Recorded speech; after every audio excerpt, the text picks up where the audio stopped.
यदि माँ बाप के रिश्ते में भाव की यात्रा हो जाए तो माँ बाप देव बनते हैं, और माँ बाप के रिश्ते में जब भाव की यात्रा होती है तो वे केवल नर्मदा बनकर के रह जाते हैं। और जिन्होंने मातृत्व और पितृत्व में भाव की यात्रा कर ली, जिस मां ने इस रिश्ते में भाव की यात्रा कर ली, वो माता मरुदेवी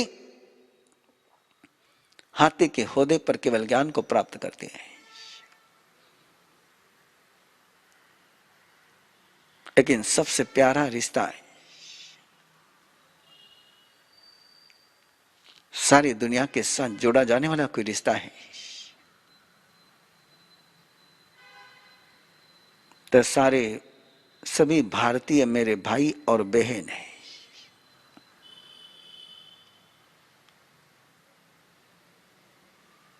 जिन शासन की भाषा में बोलना हो तो कह सकता हूं, विश्व के सारे प्राणी मेरे भाई और बहन हैं। ये भाईचारा का रिश्ता है, ये भाई बहन का रिश्ता है। इस रिश्ते की यात्रा शुरू करने जा रहा हूं, और शुरू करने के पहले एक बार इस रिश्ते को इस एंगल से, इस विजन से, इस नजर से, इस भाव से देखो तो सही, तो पता चलेगा कि क्यों रक्षा बंधन का त्योहार अनोखा है, अद्भुत है। अरे भारतीय संस्कृति का त्योहार है जिनको यूनिवर्सल फेस्टिवल बनाना चाहिए था। फ्रेंडशिप डे मनाते हो आप लोग, वैलेंटाइन डे मनाते हो,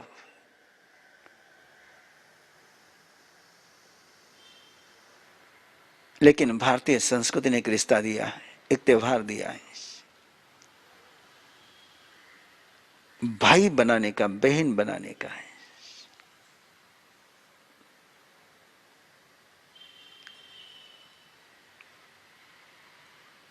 गहराई से कहना चाहूंगा,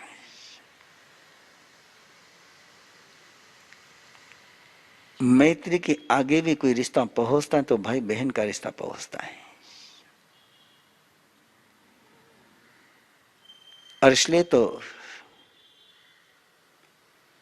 कलाई पर राखी बांधी जाती है,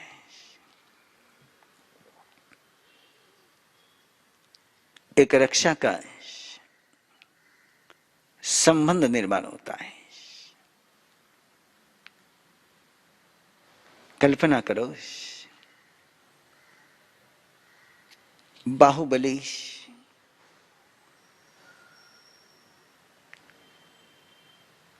लंबी दीर्घ उग्र साधना कर रहा है, अहंकार के शिखर पर है,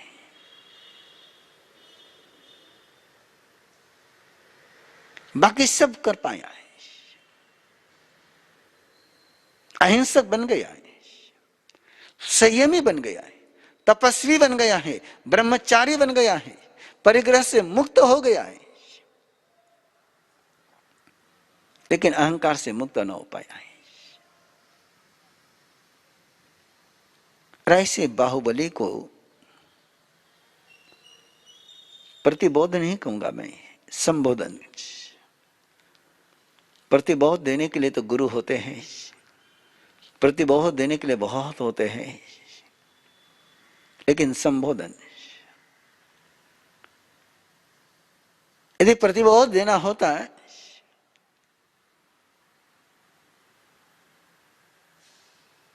तो ऋषभदेव के शासन से कोई पुंडरीक जैसा गंधर जाता है।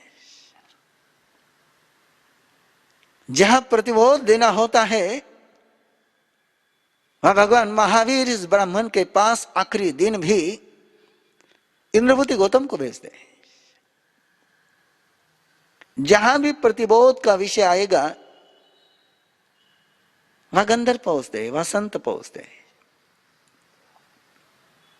लेकिन बाहुबली को संबोधन की आवश्यकता थी,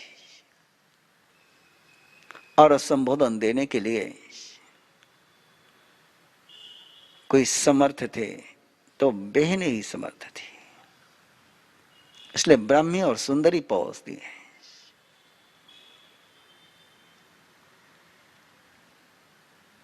अरे ब्राह्मी सुंदरी पहुंची तभी तो अहंकार का बर्फ जो स्टोन बन चुका था, वो स्टोन पिघल गया है, वह समर्पण की पावन गंगा हो गया है। उसी में से जैसे अहंकार का विलय हो गया तो कैवल्य के सूर्य का उदय हो गया है। एक कदम, क्या बहन का सामर्थ्य है, जरा चेक करिए। एक कदम उस अहंकार के हाथी के होदे से उतारना। हम बाकी सब जगह से उतर सकते हैं, क्रोध से उतर सकते हैं, लेकिन अहंकार के शिखर से उतारने के लिए जिंदगी में कोई होनी चाहिए, तो एक बहन होनी चाहिए, और उतार देती है, इतने प्यार से उतारती है। उसके अहंकार पर चोट नहीं करती, वो उसके अहंकार पर हमला नहीं करती। बहन बनना भी बहुत गहरी साधना है। बहन कभी हमला नहीं कर पाती है, बहन कभी उलाहना न दे पाती है, वो तो सहलाती है, और उसके सहलाने में ही सारी बीमारियां दूर हो जाती है।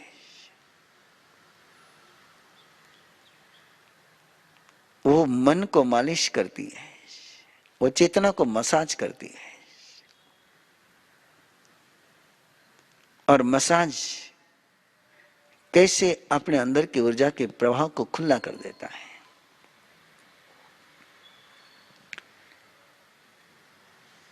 जैसे आप बॉडी की मसाज कराते हो और फिर कैसा फ्रेश महसूस करते हो, कैसे सारे ब्लड सर्कुलेशन का एक फ्लो चलता है, वैसे बहन भाई के अंदर एक ऐसा ऊर्जा का प्रवाह शुरू कराती है, जैसे ब्राह्मी सुंदरी ने बाहुबली के उस स्टोन को ऐसा सहलाया है, ऐसी स्नेह की उष्मा दी कि सारा स्टोन आइस मिल्ट हो गया है, पानी बन गया है। ये सामर्थ्य किसी में है तो बहन में है। नंदीवर्धन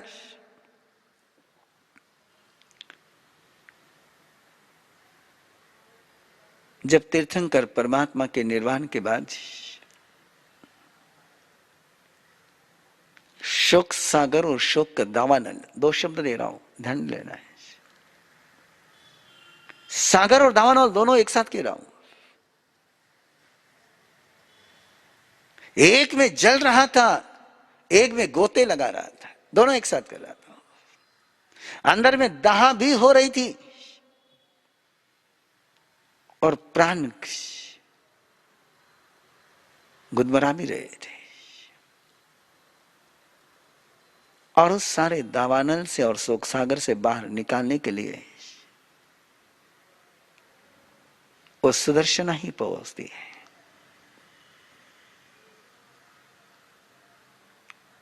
भाई के साथ जोड़ने के लिए भी बहन ही लगती है। ऐसा ही भाई बहन का रिश्ता है। इस रिश्तों की यात्रा है एक स्पंदन के साथ, एक भावानुभूति के साथ। आओ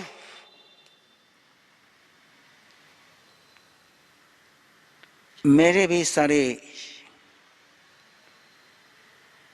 प्रवचन की यात्रा का ये पहली बार ही मौका है कि रिश्तों पर इतना गहरा, इतना लंबा अभिव्यक्ति देने का अवसर मिला है। क्यों न इन रिश्तों को सही रूप में जी लें।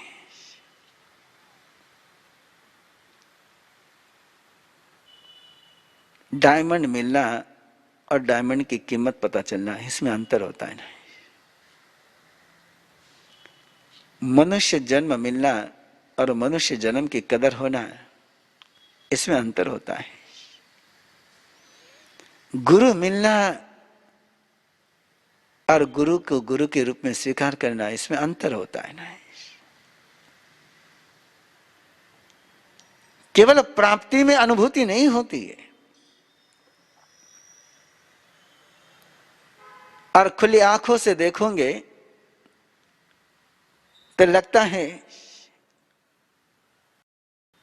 बिना प्रयास की जब प्राप्ति होती तो अनुभूति होती ही नहीं है, मूल्यांकन होता ही नहीं है, कीमत समझती ही नहीं है। पता नहीं इस मनुष्य का क्या स्वभाव है, इसको जो जो सहज मिलता है वो कितना भी गहरा हो, कितना भी महत्वपूर्ण, उसको कीमत समझती ही नहीं। देखिए ना पानी, देखिए हवा, देखिए समय, ये सारे सहज मिले हमको। अब हवा की कीमत धीरे धीरे पता चलने लगी जब पोल्यूशन बढ़ने लग गया। अब पानी की कीमत तब पता चलने लगी जब अकाल गिरने लग गया। लेकिन अभी भी समय की कीमत नहीं पता चली। अब समय का अकाल तो कैसे आएगा।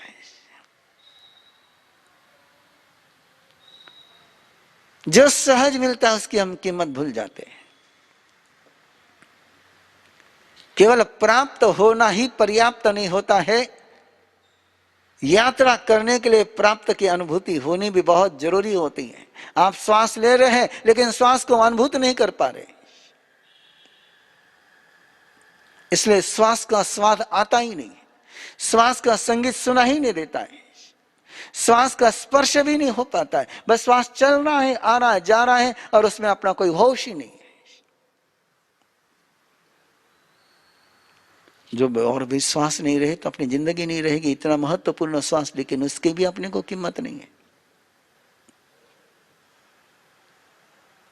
आदमी को देखकर तो लगता है कि आदमी को कीमत केवल करेंसी की रह गई है। उसको ना अपने पेट की कीमत है, ना अपने लीवर की कीमत है, ना अपने किडनी की कीमत है। उसकी कीमत तब पता चलती है उसको जब किडनी फेल हो जाती है। उसकी कीमत तब पता चलती है जब लिवर फंक्शन डिस्टर्ब होता है। लंग्स की भी कीमत नहीं उसको, वो तो तब पता चलती है जब कोई बीमारी हो जाए। यदि पहले से इसकी कीमत पता हो तो शायद हम किडनी पर जुल्म नहीं करेंगे, शायद हम लिवर पर जुल्म नहीं करेंगे, शायद हम अपने लंग्स पर जुल्म नहीं करेंगे, हम अपने पेट पर जुल्म नहीं करेंगे। आंखों की कीमत पता चल जाए तो क्या आंखों पर जुल्म करते हुए आप स्क्रीन पर आंखें गड़ाकर बैठ पाएंगे? प्राप्त होना अलग बात है और अनुभूति होना अलग बात है। और जहां केवल प्राप्ति की यात्रा चलती है उसको संसार कहते हैं, और जहां अनुभूति की यात्रा शुरू होती है उसको अध्यात्म कहते हैं। प्राप्ति ये भव का विषय है और अनुभूति ये भाव का विषय है। इसलिए तो आप रोज गाते हो, रोज सुनते हो, रोज बोलते हो, भावे भावना भाइये, भावे दीजिए दान, भावे धर्म आराधिए, पावे केवल ज्ञान। भावे ये भाव, और भाव का मीनिंग होता है अनुभूति, इमोशंस, फीलिंग्स, एक्सपीरियंस, अनुभूति। तो रिश्तों की अनुभूति हो जाए तो रिश्तों की कीमत हो जाए, और जब रिश्तों की अनुभूति नहीं होती तो रिश्तों की कीमत नहीं होती है। जल में रहते हुए मछली को पानी की कीमत पता नहीं चलती है। मछली जब पानी के बाहर आती तब पता चलता है उसको कि पानी के बिना मैं जी नहीं सकती हूं। काश जल में रहते हुए मछली को पानी की कीमत पता चल जाए। रिश्तेदार खोने के पहले, रिश्ते खोने के पहले रिश्तों की अनुभूति हो जाए तो शायद रिश्तों को जीने में मजा आ जाए। और ये रिश्तों की यात्रा चल रही है, चलती रहेगी। रिश्ते ही तो मंजिल पर पहुंचाएंगे। कदम जब भटक जाते हैं तो खोजने के लिए कोई रिश्तेदार ही आता है। ये रिश्ता है। कहीं मन भटक जाए तो इस मन को संभालने के लिए भी रिश्ता ही लगता है। चेतना भटक जाए तो इस चेतना को संभालने के लिए भी रिश्ता ही लगता है। ऐसी रिश्तों की गहरी यात्रा के लिए चले हुए सारे सहयात्रियों, आपका बहुत बहुत अभिनंदन। लेकिन एक बात कह दो आपको, भावों की यात्रा करने के लिए धरती की यात्रा करने की जरूरत नहीं होती है। भाव भूमि पर पहुंचने के लिए जमीन पर कदम उठाने की जरूरत नहीं होती है। उड़ जाए अच्छा है। जैसे आप प्रवचन सुनने के लिए आपको महावीर प्रतिष्ठान में आने की आवश्यकता नहीं रही। एक भाव यात्रा चल रही है। आ रहे कुछ भाई लोग, ऐसी भाव की यात्रा अपन कैसे संपन्न करेंगे उसकी बात मैं करूंगा ही।